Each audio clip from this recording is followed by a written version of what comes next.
Hi! Hi. Sa pangalan po ng dakilang Panginoong Jesucristo, isang mapagpalang hapon sa bawat isa. Nandito po tayo sa pagpapatuloy ng gawain na kung saan meron tayong mga aralin o sitas na pinaghahati-hatihan sa oras na ito upang ito'y maging gabay sa ating pang-araw-araw na pamumuhay. Ngayon po, bago tayo dito sa pangalawa. Sabi po sa Ebanghelyo ni San Lucas, Kapitulo 11, versikulo 29 hanggang 32. At nang ang mga karamihan ay nangakatipon sa kanya, ay nagpasimula siyang magsabi, ang lahing ito'y isang masamang lahi. Siya ay humahanap ng isang tanda at hindi siya bibigyan ng anumang tanda kundi ng tanda ni Judas. Taas pa pala, no? 27 pala. Sorry.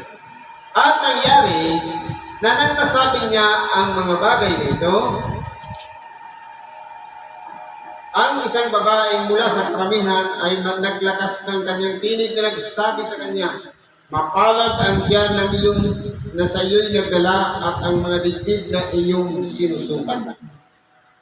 Ngayon, bakit po ganun yung reaksyon ng isang babae nung marinig ang sinabi ng ating dakilang Panginoon?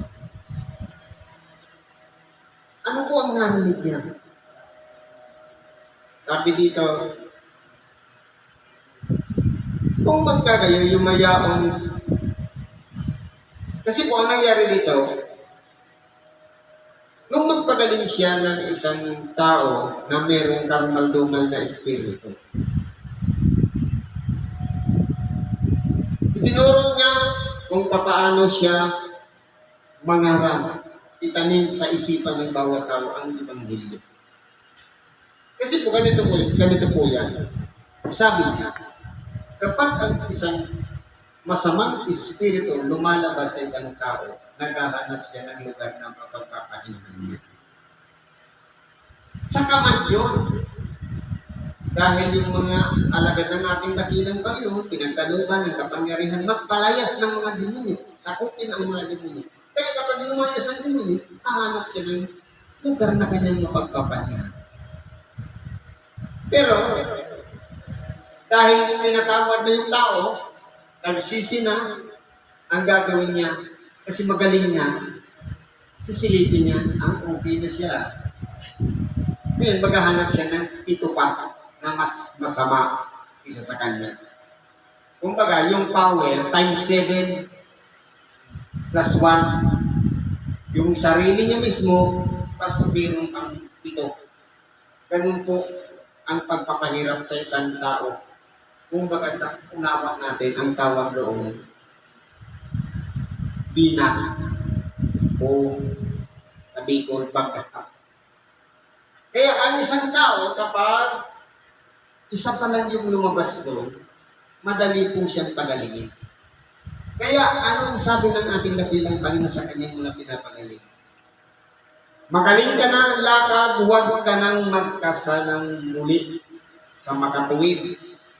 Meron tayong pag-iingatan sa oras na pinagaling tayo ng Diyos sapagkat kapag ang lumabas na masamang espiritu sa isang tao, nakasumpong ng pito pang mas masama sa kanya, mas lalong sumasama ang nagiging kalagayan. Dahil po sa mga pananalitan ito ng ating dakilang Panginoon, na para nagkaroon ng isang magandang kapaliwanagan sa mga nakikinig sa kanya. Yung isang babae nag-react dahil naunawaan niya ng gusto yung pangangaral ng ating dakilang Panginoon. Reaksyon ng isang taong nakakaunawa. reaksyon ng isang taong napabatid niya ang katotohanan, ang kahulugan ng tunay na nangyayari sa buhay ng tao kapag siya'y pinapagaling at kapag mas lalong lumalagay sa mas lalong mabigat na kalagayan ang karamdaman ng isang tao. Kaya sabi niya, mapalad ang tiyan sa iyo'y nagdala. Sa makatuwid po ay tinatutungkulan niya ang ina ng ating dakilang Panginoong si Maria at ang dibdib na iyong sinusuhan. Parang pagtanaw ng utang na loob sa magulang ng ating dakilang Panginoon. Dahil sa paningin ng babae, maayos yung pagpapalaki sa ating dakilang Panginoon. Sapagkat yung lahat ng salitang lumalabas sa kanyang bibig ay pawang mabubuti at napupulutan ng magandang aral para sa bawat taong nakikinig sa ating dakilang Panginoon. Kung magabulas yun ng babae, reaksyon ng isang tao, nakikita niya ang tunay na liwanag sa bawat salitang ipinapahayag ngayon ng ating dakilang Panginoon. Pero nung sagot ng ating dakilang Panginoon, tatapuan, sinabi niya, oo, bagkus na lalong mapapalad ang nangakikinig ng salita ng Diyos at ito'y ginaganap. Sa magkatuwid, kung naging napalad ang ina ng ating dakilang Panginoon, yung tiyan na nagdala sa kanya at yung sinusuhan niya, mas higit na mapalad yung mga taong handang makinig ng salita ng Diyos at sinusubukan i-apply sa totoong buhay. Sinusubukan baguhin ang buhay. Sinusubukan talikuran ang maruming buhay. Sinusubukan magpasakop sa Diyos at ang salita ng Diyos ang dapat nating maging buhay. Na dapat siya nating ginaganap kung paano tayo nakikitungo sa ating kapwa. Kaya kung mapapansin po natin, maraming mga turo ang ating dakilang Panginoon na kinakailangan nating sisikapin na isagawa. Ito na lang ang pinakasimple. Kapwa. Kasama sa 10 utos. Igalang mo ang iyong ama at ina. Relasyon ng anak sa magulang. Pero nung bata pa tayo, wala tayong respeto sa magulang. May pangako pa lang Diyos, sa pagrespeto pa lang sa magulang, mapapabuti na tayo at hahaba ang ating buhay. Kung kailan tayo namulat, ang isip, nagkaedad na, kahit anong iwas natin na hindi kumain ng matataba, ng makolesterol, ng mataas ang asukal, at kung ano pa man, babalikan natin yung buhay, yung bata pa tayo. Minsan ba, hindi natin nilabag ang utos ng Diyos na paggalang sa magulang? Kasi doon pa lang, pina-exit na natin ang buhay natin sa ibabaw ng sanlibutan.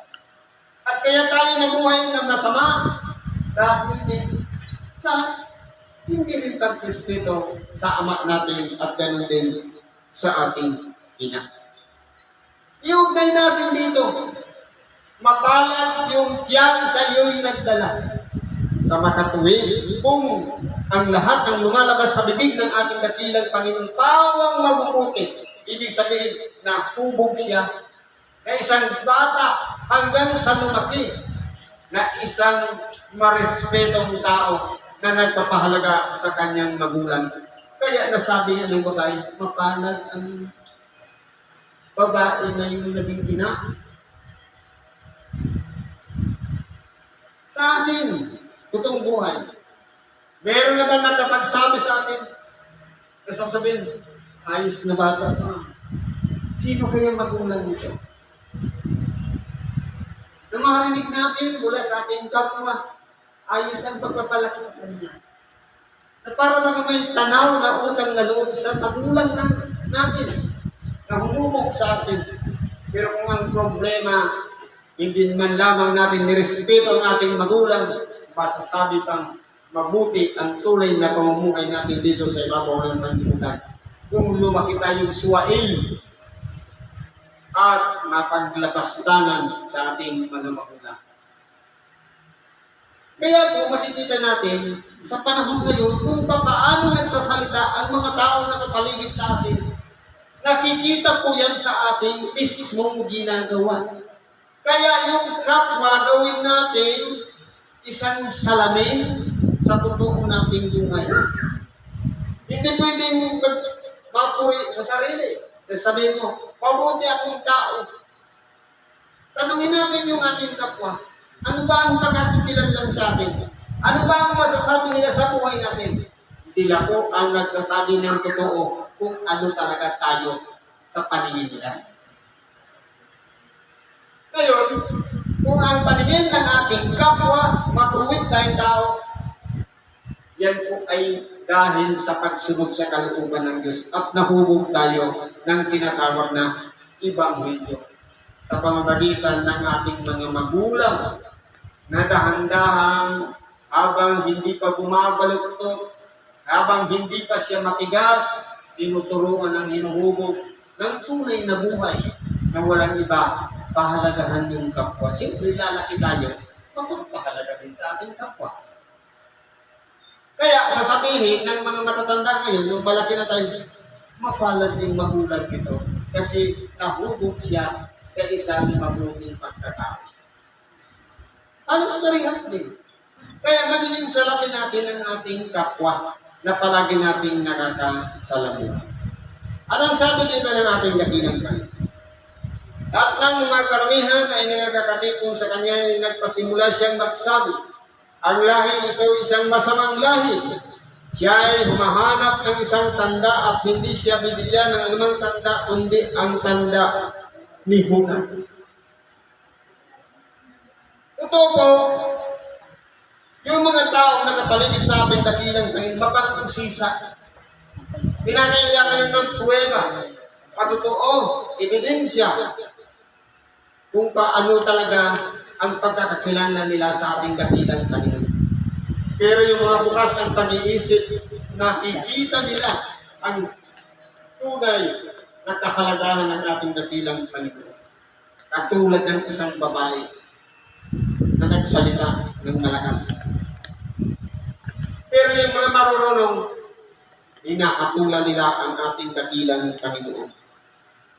Umahanap sila ng tanda kung sino ba talaga itong nagsasalitang ito sa makatuwid bagay ang ating dakilang Panginoon. Dahil naging sarado ang kanilang mga mata, ang kanilang unawa, at hindi nila nakikita ang tunay na katotohanan sapagkat nakikita po sa kanilang mga gawa na sumasalungat ang lahat ng itinuturo ng ating dakilang Panginoon. Kaya ang tingin nila sa ating dakilang Panginoon, kalaban, para patunayan, mahanap sila ng tanda. Sabi dito, inihalimbawa niya ang tanda ni Hunas. Sapagkat kung paano si Hunas ay naging tanda sa mga Ninibita, gayon din naman ang anak ng tao sa lahing ito. Totoo po. Kasi po, si Hunas, kung mapapansin natin, sino po siya para mangaral ng salita ng Diyos sa Ninibe. Pero anong ginawa niya? Tumakas siya. Sa pagtakas, maraming parang naisip niya, doon sa isang barko na ikaang biyahe, doon sa sumakay. At pagsakay niya doon, lahat naman naroon may kanilang Diyos. Nung magkaunos sa dagat, lahat nag-usap-usap yung nakasakay sa barko, sabi, tumawag na kayo sa inyong Diyos. Kung para kanino dumating ang salot na ito. Ang ginawa nila, nagbawas sila ng kargamento. Pero si Hunas, tumawag na sa pinakailalim. Lahat sila tumawag na sa kanilang Diyos. At nung naglibot yung nakita nila si Jonas, uy, di mo ba alam, nangyayari na mapahamak na tayo, patulog-tulog ka kanya. Tumawag ka na sa Diyos mo. Baka dahil sa iyo, kaya nangyari ang sakit na ito. Anong nangyari? Ang sabi ni Jonas, ihulog mo ako sa dagat. Dahil alam niya at nasumbungan niya sa kanyang sarili. Dahil sa kanya, muntik ng lumubog ang kanyang sinasakyan. Yan po ay pamamaraan, isang simbolo, na kung saan ang si Jonas, paghagis sa dagat, kinain siya ng isang isda, napasatyan siya ng 3 araw at 3 gabi. Isang tanda na nagpapatutuo sa magiging buhay ng ating dakilang Panginoon, na kinakailangan niyang malagutan ng hininga, mamatay at mapasailalim din ng lupa, makatuwid pa kayo ililibing. At kung paano nangyari kay Jonas na 3 araw at 3 gabi, muli siyang magbabangon muli. Ngayon si Jonas, pagkatlipas ng 3 araw at 3 gabi, niluwa siya dun sa Ninive para mangaral ng salita ng Diyos. Ganun po ang buhay ng ating dakilang Panginoon. Umangon siyang makuli sa mga patay, bit-bit niya ang kalwalhatian ng kanyang ama. Sa makatuwid ang kapurihan ng may likha sa ating lahat. Sabi dito, magbabangon sa patubong ang grega ng timugan na kasama ng mga tao ng lahi ito. At sila'y hahatulan sapagkat siya'y naparitong galing sa mga wakas ng lupa upang pakinggan ang karunungan ni Salomon. At narito, dito'y may isang lalong dakila kaysa kay Solomon. Kung mapapansin po natin, darating ang panahon, yung reyna sa timugan, sa makatuwid bagay, upang ipapakilala sa mga tao ang kahatulan sa makatuwid bagay. Itong ipinangangaral natin na pinaghahati-hatian na Ebanghelyo.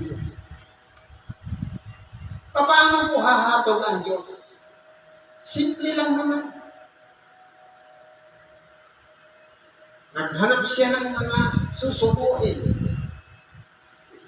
Evangelista, pastor, na tagapagpahayag ng salita ng Diyos.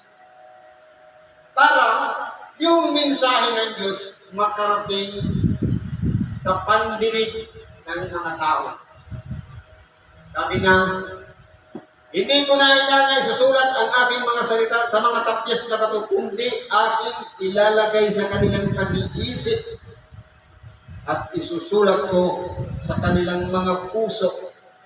Sa makatuwid, sa bawat tao na nagpapahalaga kahit kapirasong mensahe ng salita ng Diyos, at ito po'y pumasok sa ating pag-iisip at sa ating puso, ito na po ang hahatol sa atin. Kaya anong sinasabi niya? Higit na mapalad yaong nakikinig at ginaganap. Paano tayo magiging mapalad kung ang salita ng Diyos hanggang sa pandinig lang, walang aplikasyon sa totoong buhay? Kumbaga, ayaw natin ibaba ang ating sarili, yung ating kataasan, yung katayugan ng pag-iisip. Walang puwang po dyan ang salita ng Diyos. Magiging katulad lang tayo ng mga eskribas at mga parisiyo na mapagpaibaraw. Totoo nga nagsisimba, pero nandun pa rin sa bisyo. Nandun pa rin sa kanyang luho. Nandun pa rin sa pakikipag-away sa kapwa. Nandun pa rin sa pagnanakaw.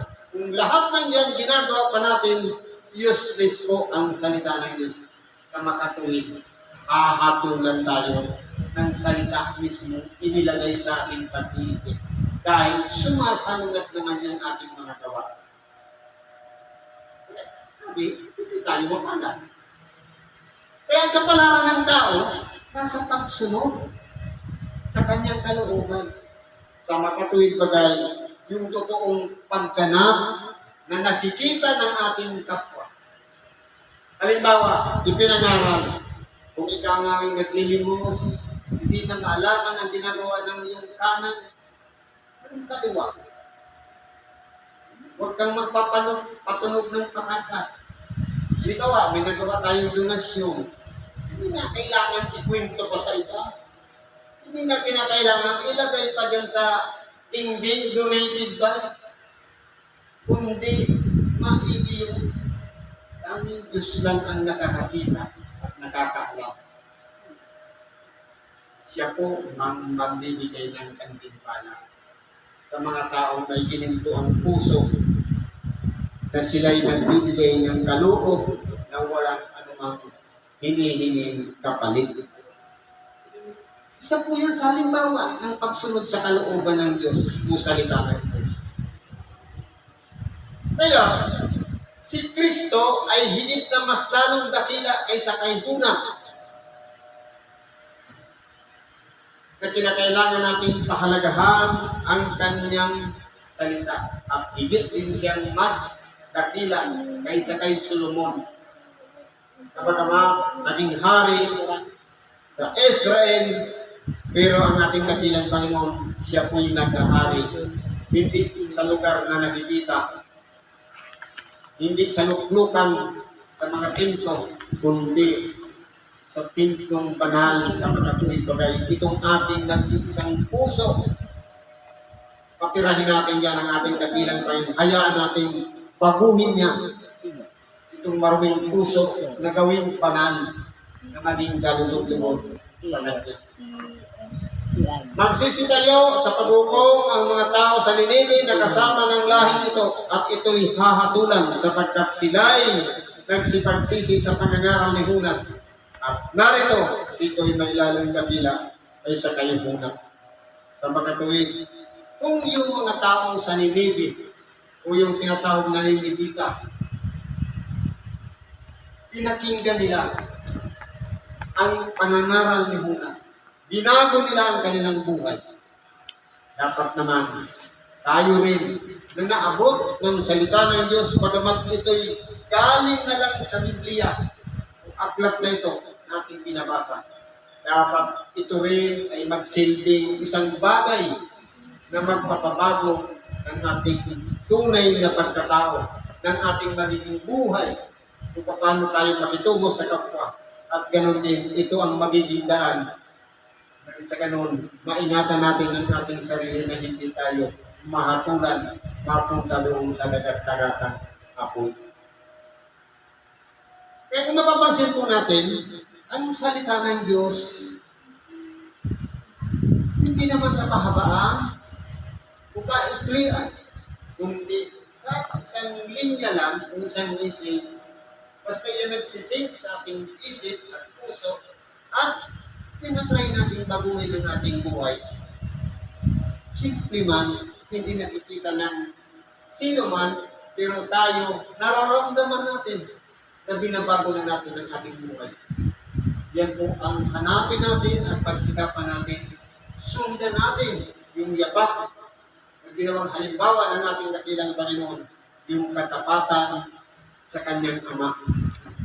Katapatan din natin sa kanyang mga salita. At ang kapakumbabaan, isang tanda ng pagtatagumpay. Sapagkat si Kristo man ay nagtagumpay dahil po ibinaba niya ang kanyang sarili at inilagay niya sa hayag na kahihiyan na walang iba, katulad ng isang alipin. Naging masunurin hanggang sa kamatayan sa krus. Kaya kung mapapansin po natin, ito lang naman ang simpleng gagawin natin. Sumunod, magpasakop, at gawin ang kanyang kalooban. Sang-ayon sa Ebanghelyo na ating napapakinggan. Siguro po, nandito na lang may bahagi natin sa oras nito. Salamat sa Diyos at ano man ang ating kalingan. Ipagkatiwala natin yung nasa Diyos sa ngalan ni Kristo Jesus. Isang mapagpalang hapon sa bawat isa.